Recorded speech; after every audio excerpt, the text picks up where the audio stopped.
Good evening, Granddaddy P here. As promised earlier, we are here to unfold the wrestling match between Io Sky and Stephanie Vaquer. And there's a lot of unfolding to do. This, wow, it was quite interesting. Now, for those of you who watched on Netflix TV, when the match started, all you saw was Io Sky's entrance. Then they went to commercial break and returned with Vaquer already in the ring. Ding ding, and the match began. So for the massive TV audience, which obviously was much larger than the arena audience, the massive audience saw Io Sky enter. But what the in-house audience saw was something completely different. They saw the highly more established, former champion who just lost the title enter first. The upstart, Stephanie Vaquer, entered second. That is non-canon, folks. That's not the way things are done. However, it looks like a slight, and it kind of is, at least to those who were there. It looks like a slight to Io Sky. But in-house is not canon. Canon is TV. Whatever is put on TV is canon in the WWE universe. So what you saw was Io Sky enter, and only Io Sky enter, making her look like the more established wrestler that she in fact is. Let's move to the match itself. Well, I'll tell you, I understand it. I'm going to explain it, but if you're an Io Sky fan, and I am, what you saw concerned you considerably until it went to a certain point. Match started off good. Two technical wrestlers showing their wares, back and forth, very equal, and then all of a sudden it shifted gears. And all of a sudden, Stephanie Vaquer was the greatest thing since sliced bread. And Io Sky, the genius of the sky, was on the defensive, suffered many consecutive near falls, and was on the defensive. She couldn't keep up. And then, all of a sudden, it gets to the point where it looks like Stephanie Vaquer has all but knocked Io Sky out. Io Sky's laying on the canvas, motionless. Now, Stephanie's on the canvas too, and in difficulty and distress. But the difference from the aerial shot, wow. So you're thinking, if you're an Io Sky fan, you're going, what the heck is this? She's in SummerSlam. She's in a triple threat match. She's trying to win the title back. They've just built this great big arc around her, and they do this. She's getting her butt handed to her by an upstart. Granted, a talented upstart, but an upstart. That's your first thought. That's your heart thought. Mine, for sure. And then what did you have? You had the interference, which saved, and this is a point of contention that Sky fans don't like either, saved Io Sky. The intervention by Chelsea Green and her service. Secret her server, whatever they call it. The two gals that are with her. Okay? So she's saved. Now, a lot of fans didn't really care for that because, really? Io Sky had to be saved from Stephanie Vaquer? She's that good? Io's that weak? See? That's the problem. But things change.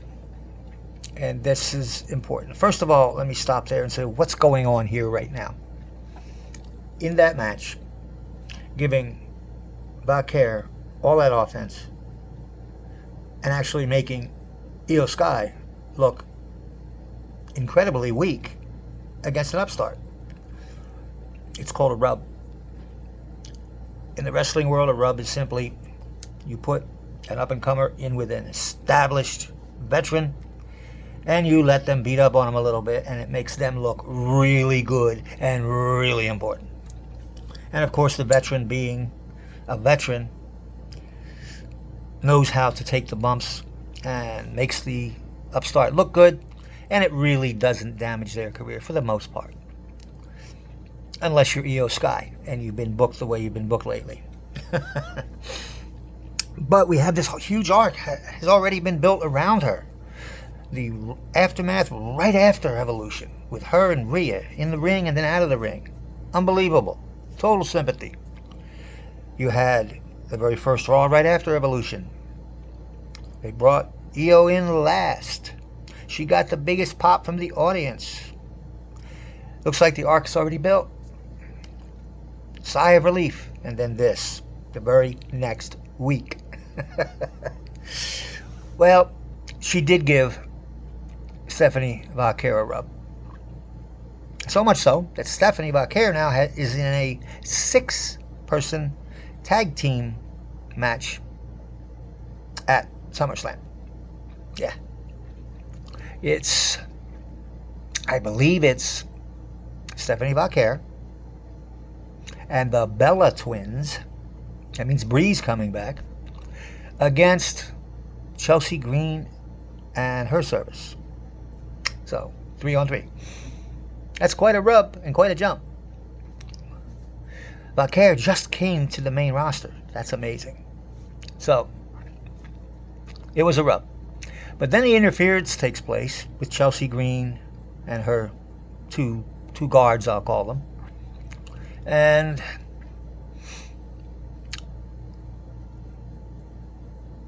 basically, Vaquer and a now quickly recovered Io Sky, which is interesting, kind of clean house and send them out of the ring. And they worked together. That's interesting. There's a reason for that. And then Naomi comes in from behind and shoves Io Sky into Vaquer, and then knocking Vaquer out of the ring, and then proceeds to beat up Io Sky. You know, boom, boom, boom, boom. Enter Rhea Ripley. Rhea comes in, cleans house, beats up the guards really quick. Bang, bang, bang. They're down. Gets into the ring, slams Naomi on her face, and Naomi leaves the ring never to return. In the meantime, Io has gotten up and gone to the other side of the ring with Stephanie, and they dispatch the guards again, and they kind of double kick and beat up on Chelsea Green. And then Rhea picks Chelsea Green up for the final slam, and house is cleaned. And you're left with what? Naomi's gone. Io Sky. Io. See, I do this every time. Io Sky. My brain defaults to Io. I have to remember to correct before I speak. Io Sky, Rhea Ripley, and Stephanie Vaquer, standing tall, alone in the ring. All three of them. No Naomi, nobody else. That's the final shot. So, in the beginning, when it looks like Io's getting her clock cleaned, and she was, fans are going, oh, they are dismantling her. Oh boy. Nope. Quick recovery, shows her resilience. She comes back strong, beats up the ladies, gets hit again by Naomi, and comes back from that too. Shows Io Sky's heart and resilience. Now you have the three. Ripley. I'll say her name first because she's probably the biggest of the talents. Io and Stephanie. What we have witnessed, folks, in my humble opinion, because I am not an expert. I'd like to think I was. I am an analyst, but I'm not a wrestling expert. In my humble opinion, the three of them standing there says, WWE Universe, look, these are your elite warriors in the Raw Women's Division, if not the whole company. Rhea Ripley, Io Sky, Stephanie Vaquer. So what does that do for the future? What does it do for the triple threat match? Now, don't forget, Stephanie Vaquer already has a championship title shot at the Clash in Paris. And that would be against whoever wins at SummerSlam. Now, you could throw a wrench in there and say they could have something else, and the title could change between them, but doubtful. So what does this do? Well, let me mention something to you very important. We, a little while ago, were thinking that Io Sky's being dismantled, being buried, being sent down, being put on hiatus, and a sundry of things, but she wasn't going to be prevalent. And as her fans, we were obviously chagrined. If you look at Io Sky at this moment, she has unfinished business with two wrestlers, Stephanie Vaquer and Rhea Ripley. So she has two, I don't want to use the word feuds because it's steeped in, for a change, it's steeped in respect, so let's use rivalries. She has two ongoing rivalries, and she's in a championship match to try to get the title back from the woman who stole it from her. That's three rivalries. Or two rivalries and a feud. Far more than anybody else. You don't silence, dismantle, diminish, and put on a shelf a wrestler with that many arcs going around her. Now that means that the question lies, is the major arc Io Sky's arc? I would think so, but you never know. So what happens at SummerSlam? Does Naomi retain? The odds makers say yes. I don't understand that, but they do. And she could. Does Rhea Ripley take the title from Naomi? Could happen. Or does Io Sky get her revenge quickly and take the title back from Naomi, setting her up for the title shot for Vaquer in the Clash at Paris? I prefer that one, but it doesn't mean it'll happen. There are so many avenues, and trust me, WWE Creative has looked at them all for some time. We don't always agree with their choices, but it's not like they just wrote this yesterday.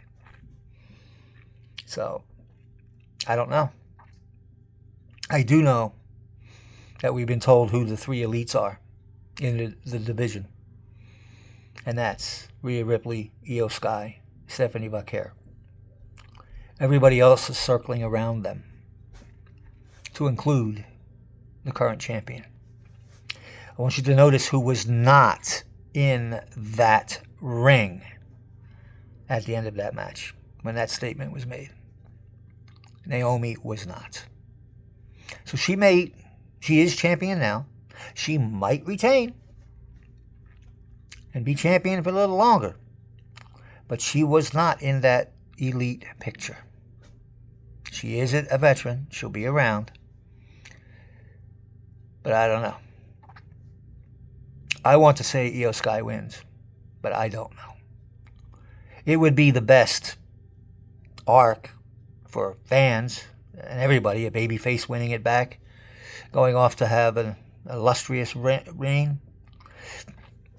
If I wrote the story, and obviously I didn't, and creative wouldn't take my story if I did. They don't do that. But my story would be Io Sky regains at SummerSlam, goes on to defend against Vaquer, who looked dominant over her before. But don't forget they had met before that, and Io looked dominant, so it's kind of a tie. I would write Io Sky defends successfully against Stephanie Vaquer, which wouldn't hurt Stephanie, to be in a major match, in a major PLE, very early in her career, and actually it would elevate her. And that would lead to a down-the-road rematch between two titans, not in a feud, but in a rivalry built on respect. I would see it, again, if I'm writing the story, I'd like it to get all the way to WrestleMania, but that's a long time. It might not. It doesn't matter where it is. It will be a major PLE. Champion, Io Sky. Challenger, Rhea Ripley. Champion Io Sky is much smaller, much lighter. Io Sky is much larger and much heavier. I envision a 20 to 25 minute battle between these two titans. Back and forth, hitting their moves, punishing each other unbelievably. And by the time it gets to the end, what you have is a champion who's been a fighting champion, a busy champion, a much smaller and lighter champion, would succumb to the larger foe, but it wouldn't be what you think. Io Sky would lose the championship on that day, but she would lose it cleanly, and she would lose it to someone who respects her and she respects, and she would lose not to Rhea Ripley. She would lose to exhaustion. Io Sky would have given every ounce of her being in this match and would only lose it when she had nothing left to give. Rhea Ripley gets the title. Io Sky gets the respect. What an awesome journey that would be. If only WWE would write it that way. Granddaddy P signing out.